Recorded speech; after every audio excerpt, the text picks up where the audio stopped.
En Francia, la Conferencia Episcopal Católica Oficial publicó una declaración en la que declaraba que el descanso dominical beneficia a toda la sociedad y hace que la vida humana sea más humana. En Brasil, el Ministerio de Trabajo promulgó una ordenanza que efectivamente cierra el comercio minorista los domingos, a menos que las empresas negocien un permiso especial con los sindicatos. Y en enero de 2026, uno de los grupos de expertos más influyentes de Estados Unidos publicó un importante informe en el que pedía un día nacional de descanso uniforme para el domingo.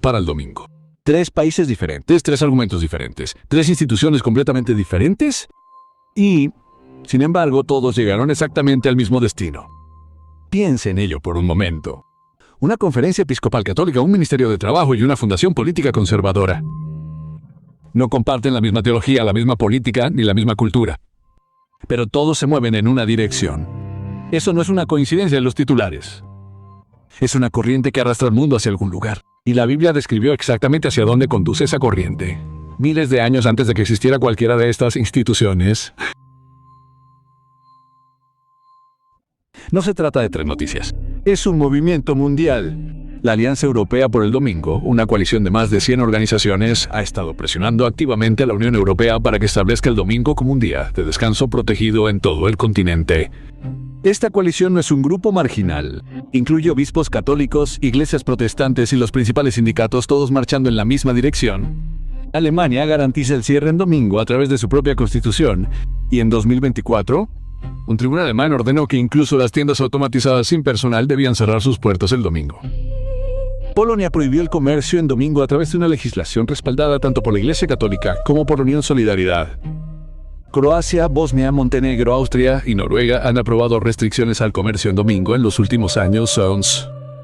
La Federación de Bosnia y Herzegovina aprobó su prohibición del comercio en domingo en noviembre de 2024, con 55 votos a favor y solo uno en contra. Montenegro restableció el domingo como día de descanso legal en febrero de 2026, desde Europa Occidental hasta América del Sur y América del Norte. El patrón es idéntico. Y cuando un patrón mundial emerge tan claro y tan consistente, la pregunta honesta no es si algo está sucediendo. La pregunta honesta es, ¿quién está detrás de esto? La Conferencia Episcopal Católica de Francia no es un pequeño comité regional. Es la autoridad nacional y el organismo docente de la Iglesia Católica Romana en ese país. Se reúne con legisladores. Publica posiciones políticas oficiales que llegan tanto a los líderes locales como nacionales. Y no hace mucho publicó una declaración formal sobre lo que llama el significado cristiano del domingo. Vale la pena leer con atención el lenguaje de esa declaración, porque dice exactamente lo que la Iglesia está buscando. Los obispos escribieron: el descanso dominical sirve a la sociedad en su conjunto para que pueda encontrar un camino que haga la vida humana cada vez más humana. Declararon que el hombre no es reducible a su dimensión económica y que permitir que el domingo se convierta en un día como cualquier otro corre el riesgo, según sus propias palabras, de oscurecer el significado de la vida humana tal como nos lo reveló Cristo.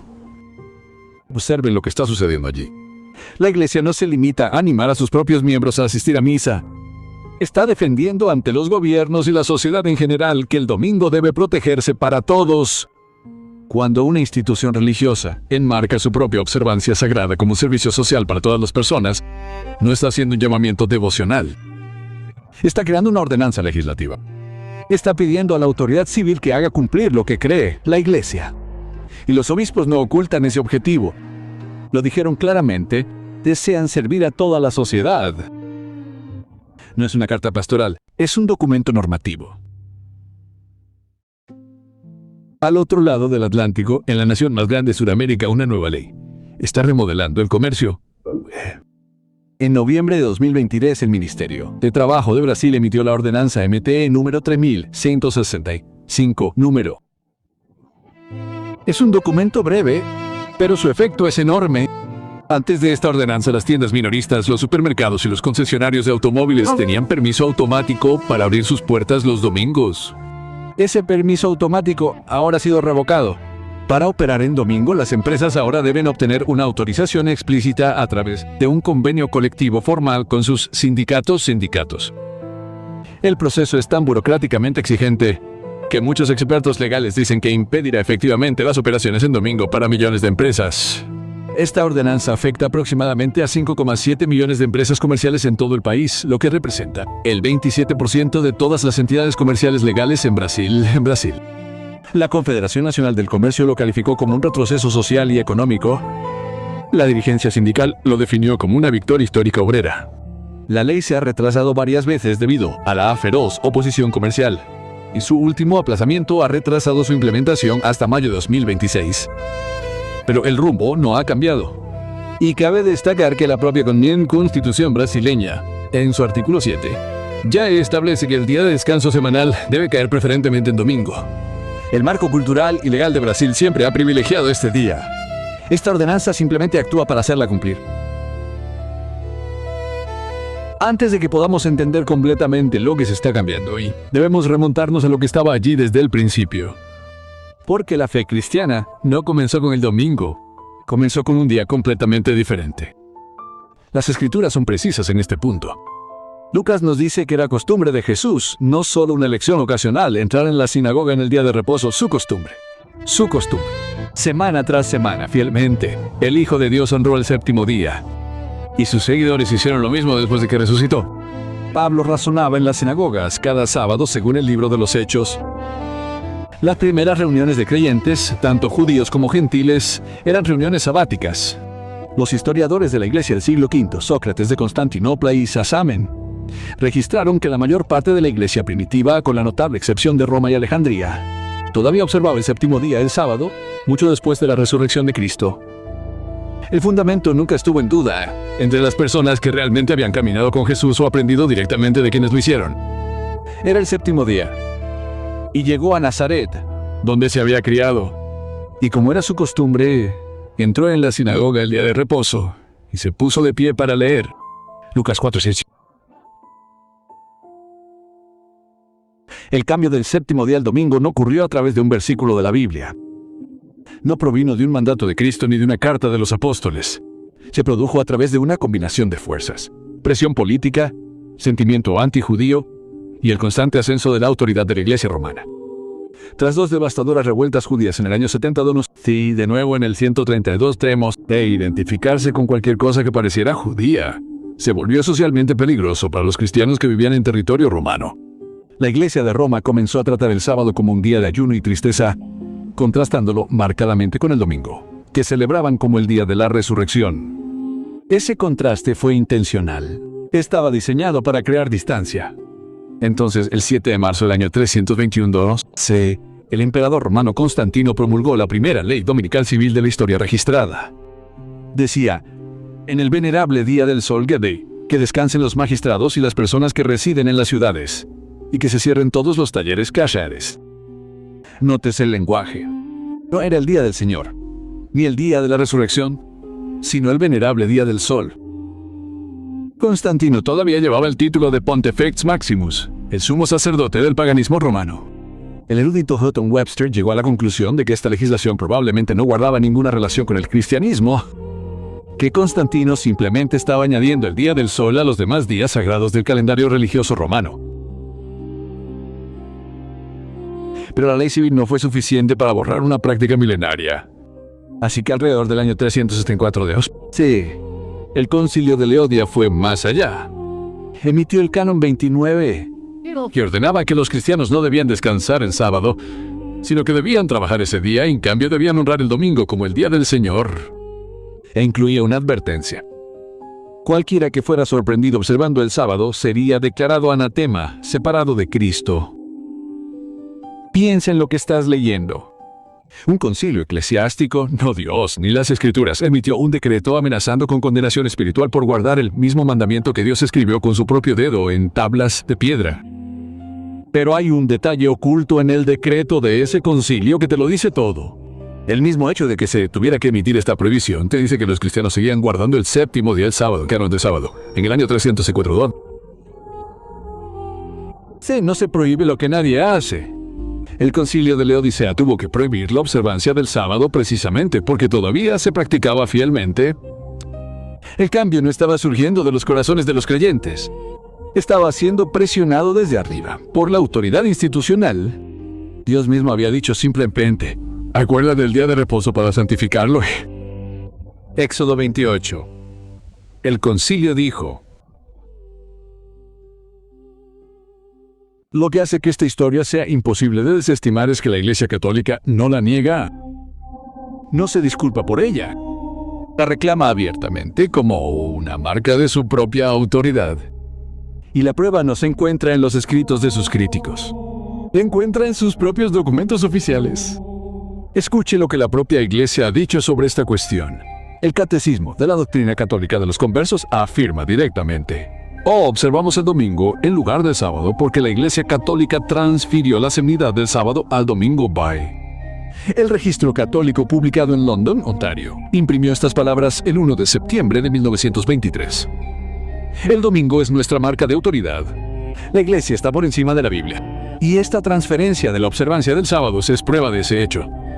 Y el Catecismo Oficial de la Iglesia Católica, publicado en 1994, afirma: el sábado, que representaba la culminación de la primera creación, ha sido reemplazado por el domingo, que recuerda la nueva creación inaugurada por la resurrección de Cristo. Ningún versículo de la Biblia ordena esta sustitución. Los reformadores protestantes, a pesar de todo su coraje al enfrentarse a Roma, nunca restauraron el sábado del séptimo día a pesar de su principio de que solo se basaba en las Escrituras. Los eruditos católicos han señalado esta inconsistencia durante siglos. Si la Biblia es realmente la única autoridad, preguntan, entonces, ¿por qué los protestantes rinden culto en un día autorizado solo por la Iglesia? Es una pregunta que nunca ha sido respondida por las Escrituras. Porque no puede ser. Ahora bien, aquí es donde sucede, aquí es donde es extraordinario. Porque nada de esto es nuevo para el Dios que inspiró la Biblia. Hace más de 2500 años, el profeta Daniel vio en visión cómo surgían y caían 4 grandes imperios mundiales. Después de Roma, vio surgir un poder diferente, uno que no conquistaba con ejércitos, sino con palabras y con autoridad. Lo vio hablar grandes cosas contra el Altísimo. Lo vio desgastar a los santos. Y lo vio hacer algo muy específico. Daniel 7:25 dice: este poder pensaría en cambiar los tiempos y la ley. Los reformadores protestantes, Lutero, Calvino, Wycliffe, Knox y muchos otros, señalan la misma institución cuando leyeron esas palabras. El cuarto mandamiento es el único de los 10 mandamientos que contiene un elemento temporal. Nombra un día específico. Nombra la razón de ese día que es el acto mismo de la creación. Cambiar el sábado es reclamar la autoridad para cambiar los tiempos y la ley.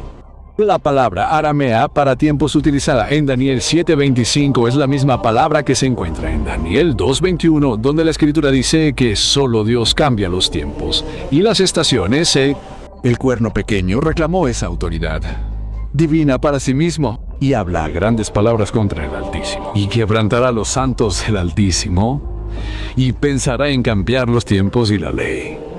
Daniel 7:25. En 1888 se publicó un libro que se lee menos como una predicción y más como un informe sobre los titulares de hoy. Sus páginas describen un movimiento para hacer cumplir la observancia del domingo que vendría envuelto en el lenguaje del bien social, respaldado por la unión de la Iglesia y el Estado y recibido por un mundo que no lo vería venir. Considerando la época en que fue escrito, lo que describe es sobrecogedor en su precisión. Elena G. de White escribió en El Gran Conflicto Hig: el movimiento dominical ahora se abre paso en la oscuridad. Los líderes están ocultando el verdadero problema y muchos de los que se unen al movimiento no ven por sí mismos si la corriente subterránea está tendiendo a favor. Describió el argumento que se presentaría al público de que la corrupción moral en la sociedad se debe en gran medida al desprecio del sábado cristiano, que hacer cumplir la observancia del domingo mejoraría enormemente la moral de la sociedad. Que aquellos que se nieguen a unirse al movimiento dominical serían denunciados como enemigos de la ley y el orden. Escribió: incluso en la América libre, los gobernantes y legisladores, para asegurarse el favor público, cederán a la demanda popular de una ley que imponga la observancia del domingo. La libertad de conciencia, que ha supuesto un sacrificio tan grande, ya no será respetada. Francia, Brasil. La Alianza Dominical Europea, con más de 100 organizaciones miembros que ejercen presión sobre la Unión Europea. Una coalición de obispos católicos, iglesias protestantes y sindicatos laicos. Todos ellos presentan el domingo como algo bueno para la sociedad, bueno para las familias, bueno para los trabajadores. Todos ellos enmarcan una observancia religiosa en un lenguaje humanitario y piden a los gobiernos que actúen en consecuencia. Escribió esas palabras antes de que existieran. Apocalipsis 13 presenta una de las escenas más aleccionadoras de todas las escrituras. Un poder bestial se alza y hace que todas las personas, pequeños y grandes, ricos y pobres, libres y esclavos, reciban una marca. Sin esa marca, nadie puede comprar ni vender. Y hace que a todos, pequeños y grandes, ricos y pobres, libres y esclavos, se les ponga una marca en la mano derecha o en la frente. Y que nadie pudiera comprar ni vender, sino el que tuviera la marca. Toana. Apocalipsis 13 entre 7.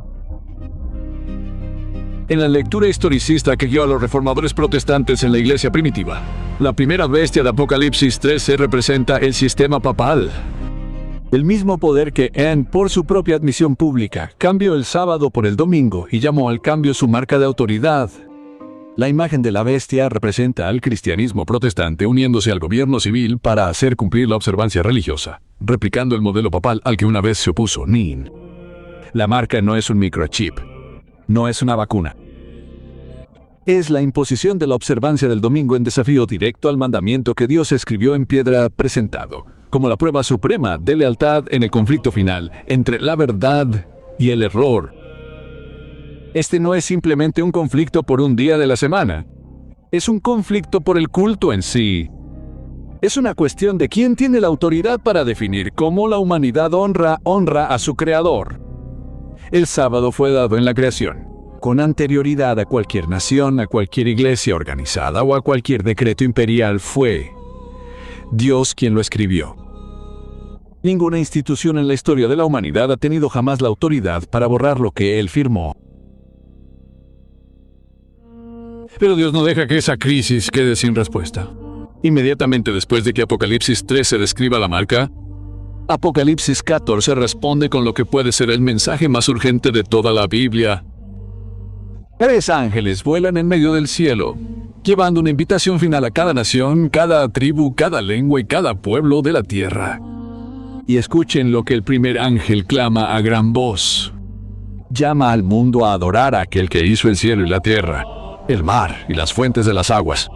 Ese lenguaje no es accidental, es casi palabra por palabra el cuarto mandamiento de Éxodo 20.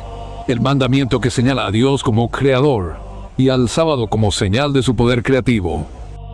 Cuando el mundo entero se ve atraído hacia un acto de adoración falso, la respuesta final de Dios a esa crisis es un llamado de vuelta al mismo mandamiento que fue cambiado.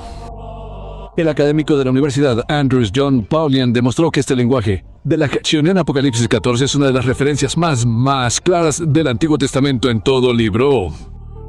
Fue colocado allí con un propósito. Temed a Dios y dadle gloria, porque la hora de su juicio ha llegado. Adorad a aquel que hizo el cielo y la tierra y las fuentes de las aguas. Apocalipsis 14, 12. El mensaje final de Dios a este mundo no es complicado. Es un llamado a adorar a aquel que nos hizo, según los términos que Él estableció, no según los términos inventados por ninguna iglesia o gobierno. En medio de un mundo que está construyendo rápidamente una arquitectura legal y cultural en torno a un día que Dios nunca ordenó, la respuesta es simplemente esta: recuerda a quien te creó y hónralo como Él te pidió. Algo es de vital importancia que debe decirse claramente. Hoy en día nadie lleva la marca de la bestia. Durante siglos, cristianos sinceros y fieles de todas las denominaciones han adorado el domingo con amor genuino a Dios, creyendo con todo su corazón que estaban honrando el día de la resurrección. No hay condenación en la adoración honesta ofrecida con ignorancia honesta.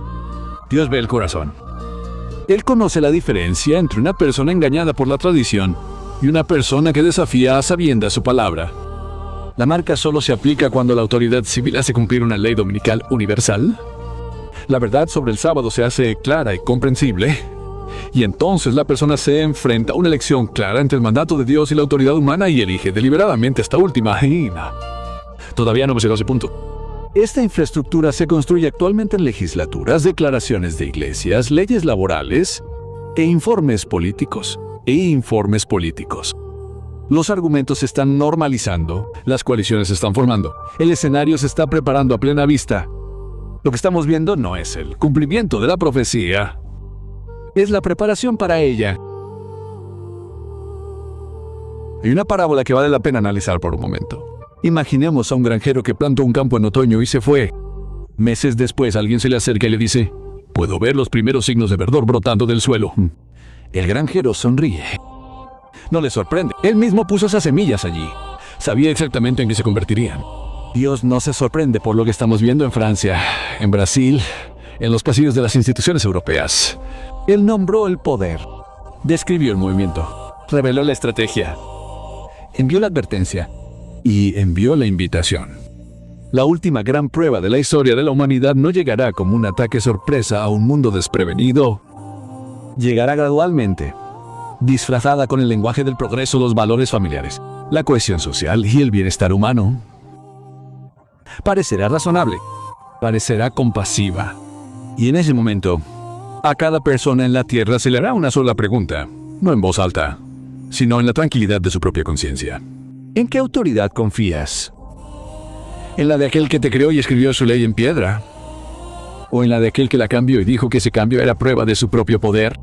El pueblo de Dios en cada época ha sido puesto en este mundo como centinelas, no para propagar el miedo, no para trazar líneas entre las personas, sino para compartir una luz que es demasiado importante para mantenerla en silencio.